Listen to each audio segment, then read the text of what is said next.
লাভের মুখ দেখছেন আলিপুরদুয়ার জেলার জঙ্গল ঘেরা বনবস্তির বাসিন্দারা।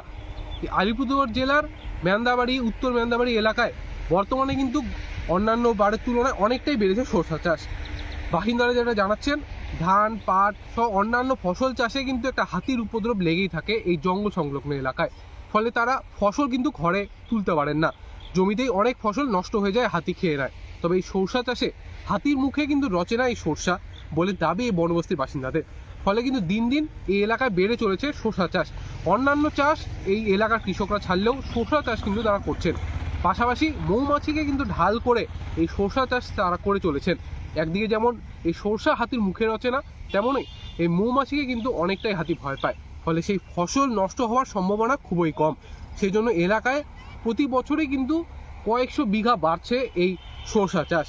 এবছরও কৃষি দপ্তরের তরফে সরষা বীজ কৃষকদের দেওয়া হয়েছে এবং পুরো এলাকায় কিন্তু একটিও জমি খালি নেই, সব জমিতেই সরষা চাষ হচ্ছে। আগামী দিনে এই সরষা চাষ আরও বাড়বে বলে কিন্তু আশাবাদী কৃষি দপ্তর এবং এলাকার কৃষকরা। দুয়ার থেকে সমুদ্রের রিপোর্ট। হাতির খুব একটা মুখে রচে না সর্ষে। এই চাষের সময় এলাকায় অনেকটাই কমে যায় হাতির আনাগোনাও বলে দাবি কৃষকদের। ফলে আলিপুরদুয়ার জেলার জঙ্গল সংলগ্ন এলাকাগুলিতে বাড়ছে সর্ষে চাষ।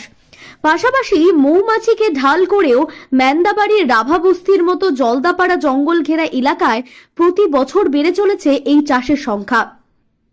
এই চাষ লাভজনক হওয়ায় এবং হাতি এই ফসল নষ্ট না করায় বন্যপ্রাণীর তাণ্ডবে চাষ ছেড়ে দেওয়ার কৃষকেরাও ফের কৃষিকাজ মুখ্য হয়েছেন বলে দাবি। আলিপুরদুয়ার জেলার ম্যান্দাবাড়ির মতো জঙ্গল ঘেরা এলাকাগুলিতে হাতির হামলা প্রায় নিত্যদিনের ঘটনা। বুনোদের তাণ্ডব থেকে ফসল বাঁচাতে গিয়ে নাজেহাল চাষিরাও। হাতির খাদ্য তালিকায় রয়েছে এমন কোনো ফসলই চাষ করে ঘরে তুলতে পারেন না কৃষকেরা। তাই কয়েকশো বিঘে জমিতে সর্ষে চাষ করছেন জেলার জলদাপাড়া ও বক্সা ব্যয় প্রকল্পের জঙ্গলে ঘেরা এলাকার বাসিন্দারা। কৃষকেরা জানিয়েছেন সর্ষে ক্ষেতে প্রচুর মৌমাছি ঘুরে বেড়ায়, তাই হাতিরা ক্ষেত মুখো হতে ভয় পায়। ফলে ক্ষেতের ফসল বাঁচাতে বিশেষ বেগ পেতে হয় না কৃষকদের। এই সর্ষে চাষের সময় এলাকায় হাতির হানাও অনেকটাই কমে যায় বলেও দাবি কৃষকদের। ফলে অন্যান্য চাষের তুলনায় এই সর্ষে চাষ অনেকটাই আগ্রহ দেখাচ্ছে কৃষকেরা। কালচিনি ব্লক জুড়ে বর্তমানে প্রায় 2800 হেক্টর জমিতে এই চাষ হচ্ছে বলেও কৃষি দপ্তর তরফে জানানো হয়েছে। আমাদের এই শস্য চাষে বলতে গেলে আগের তুলনায় আমরা অনেক লাভ করেছি। কারণ যদি আমরা দেখতে যাই, ধান লাগাতে গেলে হাতির খুব তাণ্ডব হয়।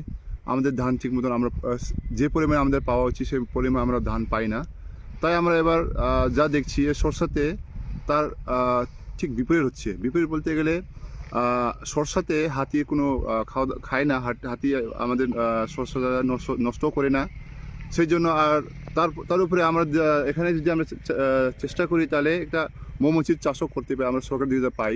আর এই মৌমাছিতে হাতির একটু ভয়ও থাকে। আর ওটাও করছে, মৌমাছি চাষও করছে। মৌমাছির চাষও আমাদের করতেছি আমরা এখানে। তাতে হাতি কি আছে, হাতি মানে আসাটা একটু বন্ধ হয়ে যায়। তো দেখতে গেলে আমাদের খুব লাভ হচ্ছে।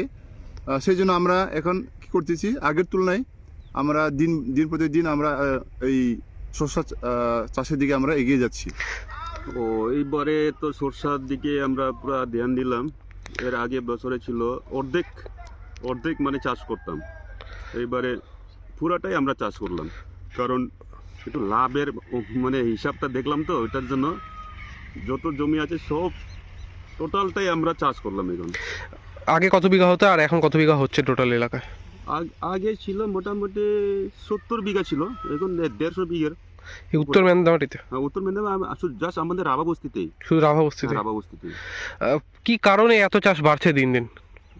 মানে লাভটা একটু দেখা যাচ্ছে, লাভের দিক থেকে আমরা দেখলাম। তো সরষা আবার কোনো হাতির যেমন ধান যদি চাষ করতাম আমরা, ওই ধানের পক্ষে অনেক খরচা মানে অতিরিক্ত হয়তো। কারণ ডিউটি করতে লাগে সারা রাত, হাতির পিছনে মানে এত অত্যাচার করতো।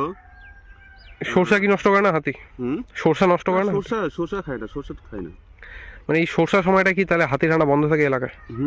সরষা কারণ হাতি বন্ধ বলতে কারণ মৌমাছিও আমরা চাষ করতেছি, মৌমাছি রাখা আছে। মানে হাতি মৌমাছিকে দেখলে ও মানে ভয় পায়। মৌমাছির যেমন মৌমাছির সাউন্ড শুনলেই হাতি একটু সাইডে চলে যায়।